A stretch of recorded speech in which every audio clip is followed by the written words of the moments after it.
So mga dahilan na kailangan mong malaman kung bakit ang isang lalaki ay lubusang nababaliw sa isang babae.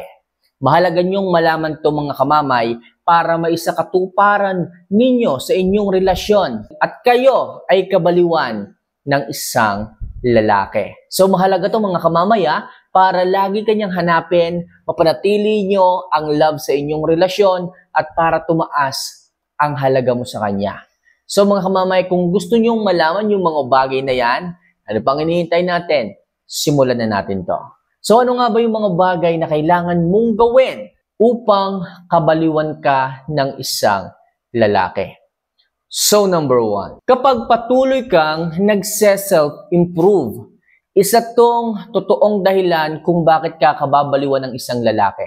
Sa araw-araw mong pag-aayos, sa araw-araw mong pag-self-improve, sa araw-araw mong pagiging malinis sa katawan at pagiging mabango, sigurado ako, araw-araw ka nakababaliwan ng isang lalaki. Bakit? Complete package ka na eh. Nag-aayos ka, high value ka, mabait ka. Di ba lahat na ay nasa iyo? Nagpapaganda ka, nag-aayos ka, nag-i-improve ka, wala nang sigurong hahanapin pang isang lalaki. At syempre, matatakot ang isang lalaki na iwanan ka sapagkat maaaring marami rin ang magkagusto sa iyo. Kasi nga, high value ka eh. Kasi nga, maganda kang babae. Maganda yung qualities mo, yung katangian mo. So, madaling sabi, sa palagi mong pag-i-improve, pag-aayos, malabo na. Malabo na naiwanan ka ng isang lalaki at yan yung dahilan, kamamay, ng pagiging humaling ng isang lalaki sa iyo. So number 2, kapag hindi ka palaging available sa kanya, isa rin tong dahilan mga kamamay upang ang isang lalaki ay babaliw sa iyo. Kapag hindi ka palaging available, yung tipong hindi ka palaging accessible, ang hirap kasi sa ibang mga babae dyan. Although gusto niyo yung isang lalaki, iisang iyaya sa inyo, payag agad kayo ng payag, sama agad kayo ng sama. Kaya bumababa ang halaga niyo sa isang lalaki eh. Masyado niyong ipinakikita sa isang lalaki na accessible kayo, na madali kayong kuhanin, na madali kayong hilahin. Kaya mga kamamaya, sinasabi ko sa inyo, para tumaas ang halaga niyo sa isang lalaki at para kabaliwan kayo at palaging hanapin ng isang lalaki, ingatan nyo yung oras ninyo. Huwag masyadong ibigay sa isang lalaki. Pahirapan nyo naman, bigyan nyo naman ng konting challenge ang mga lalaki na yan para kayo ay makasama, para kayo ay makuha. Okay? Ang hirap eh. Ang hirap, nagiging madali. Nagiging madali na lamang ang paghahanap ng oras ninyo. Okay? Para sa kanila. Kaya nagiging siste ngayon, hindi na sila nahihirapan sa inyo. Nagiging last option na lang kayo. Kasi ang dali nyo eh. Isang yaya sa inyo, payag agad kayo. So, ang gagawin ng mga yan, sige, last option na lang natin itong babae na to. Kasi madali naman itong hanapin, madali naman itong papayagin, madali naman itong isama. Okay, so bumababa ang value nyo mga kamamay.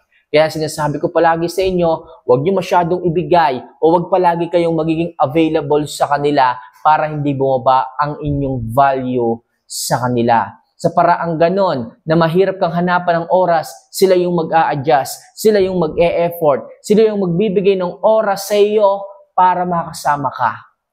Sa ganyang paraan, kababaliwan ka ng isang lalaki sapagkat lagi kanyang hahabulin, sapagkat lagi siya magbibigay ng oras sa iyo. Di ba? Kaya mga kamamay, huwag niyong masyadong ibigay ang inyong mga oras sa isang lalaki upang kabaliwan kayo ng mga yan. Okay? So next, ipakita mo na hindi ganon kalaki ang pake mo sa kanya. Yes, mga kamamay. Totoo to, kapag hindi kayo masyadong nagbibigay ng pake sa isang lalaki, yung tipong wala kayong pakialam. Nag-away kayo, nagkatampuhan kayo, pero nakikita ng isang lalaki na ngumingiti ka pa rin, na sumasaya ka pa rin, lalo na kapag kakasama mo yung mga tropa mo at mga mahal mo sa buhay.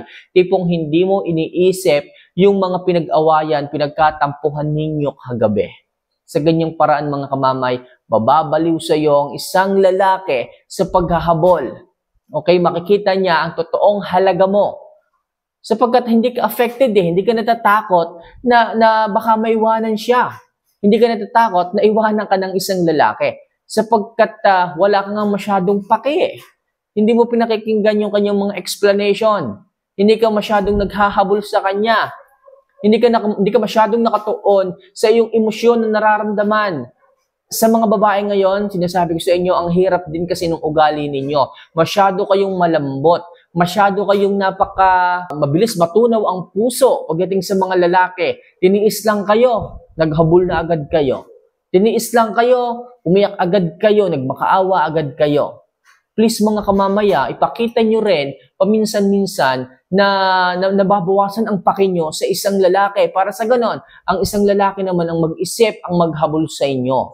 Hahabulin kayo ng isang lalaki sapagkat high value kayo, maganda kayo, may mga qualities at katangian kayo na hindi niya mahanap sa iba. Mayaman ka, di ba? May pera ka, may trabaho ka. Ang hirap humanap ng kapalit mo sa totoo lang kapag kaganyan. Kaya maging matigas ka. Huwag mong isuko sa kanya kung anong klase ng babae ka. Huwag mong ibaba ang sarili mo sa kanya dahil lamang sa pagmamahal mo sa kanya. Lalo ka lang niyang aalilain. Lalo ka lang niyang pahihirapin. Lalo ka lang niyang sasaktan kapag nakikita niya na mas mababa, ang isang ikaw sa kanya, na masyado kang naghahabol sa kanya. Kaya mga kamamay, mahalaga na huwag masyadong mataas ang pake sa isang lalaki upang siya yung mabaliw sa iyo. Mababaliw siya na baka kasi mamaya iwanan mo siya. Mababaliw siya dahil baka mamaya ipagpalit mo siya sa iba. Okay? So sa pagmamatigas mo na ganyan, lalambot siya. Sa pagmamatigas mo na ganyan, siya yung maghahabol sa inyong dalawa. Mababaliw at talagang kahuhumalingan ka niya. Okay? So next, dahil sa inyong sinusuot. Yes, mga kamamay, mababaliw ang isang lalaki dahil din po sa inyong sinusuot na damit. Okay? So kapag nakikita ng isang lalaki na maayos, presentable kang manamit, maayos kang manamit, mabango ka, bagay sa iyo ang mga sinusuot mong damit, sexy ka dyan, malamang sa malamang mga kamamay, talagang kababaliwan ka niya. Kasi yung iba diyang mga kababaihan, bukod sa matataba na nga sila, hindi pa marunong pumili ng damit. Hindi na nga marunong mag-exercise, hindi na nga marunong mag-workout, hindi pa rin marunong pumili ng passion ng damit. Tandaan niyo mga kamamay, kung kayo ay hindi kagandahan ng katawan, sorry sa mga matatamaan, kailangan pumili rin kayo ng mga damit na hindi kayo magmumukhang mataba. May mga kaibigan kayo dyan. Sigurado ako, may mga kakilala kayo dyan na mahilig sa damit or may passion sa pagsuot ng damit, bakit hindi nyo tanungin? Okay? Tanungin nyo, Bes, ano bang bagay sa aking damit? Medyo mataba, lumalaki na yung tiyan ko. Baka naman meron tayo dyang damit na hindi ako mahahalata na mataba. Diba? Magtanong kayo sa inyong mga kaibigan. Pero kung sabi ko nga, ikaw ay nag-i-improve, nag-aayos ka ng katawan, nag-workout ka, nagpapasexy ka, malamang sa malamang, kababaliwan ka ng isang lalaki kapag ka nakapili ka ng mas magandang kasuotan na babagay sa katawan mo. Yung mga babae po, mga kamamaya, na may maayos, may balingkinitan na pangangatawan, madali po yang bagayan ng kung anumang damit na gusto niyang isuot. Okay? Kumpara doon sa mga babae na medyo may katabaan. Sorry to say, yung iba dyan nagwo-workout pero pero yung build ng kanilang katawan, alam mo yung tabain, ganun talaga yung build ng katawan nila Pero yung iba naman dyan na hindi nagwo-workout, kung sino dyan sa inyo, taas naman ang kamay, mag-comment naman kayo, kung sino sa inyo yung hindi naman nagwo-workout pero sexy.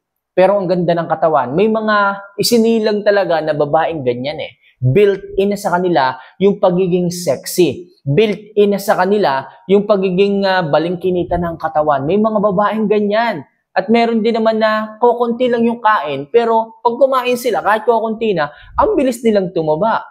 So, ang susi dito mga kamamay, kung paano nyo aalagaan ang inyong katawan. Kung paano kayo mag-workout, kung paano kayo mag-exercise. Kaya mga kamamaya, pagdating sa inyong kasuotan, nagbabase rin ang pagkahumaling o ang pagkabaliw sa inyo ng isang lalaki. Kaya ngayon pa lang mga kamamay, piliin nyo, may fitting rooms naman dyan kung bibili kayo ng damit, suriin nyong mabuti kung hindi kayo magmumukhang balyena o magiging saranggola dahil butot balat sa inyong kasuotan. Mahalaga yan mga kamamaya. Hindi ko sinasabi na wag na kayong pumili. Hindi ko rin sinasabi na kesyo pangit ang katawan mo, na kesyo mataba ka, payat ka, hindi ka nababagayan ng mga damit. Sinasabi ko dito na sa tamang pag-select ng kasuotan ng susi dyan. Alright? So hanggang dito na lang muna siguro mga kamamaya mga bagay na kailangan nyong gawin upang muli kayong kabaliwan ng isang lalaki. So for more video and love advice, don't forget to click the subscribe button at mag-like sa ating video ito. So for more video and love advice, don't forget na mag-subscribe So pag na-subscribe nyo yan, malaki na pong tulong niya sa akin at sa ating channel. So see you for our next vlog mga kamamay. Mahal ko po kayo. Paalam.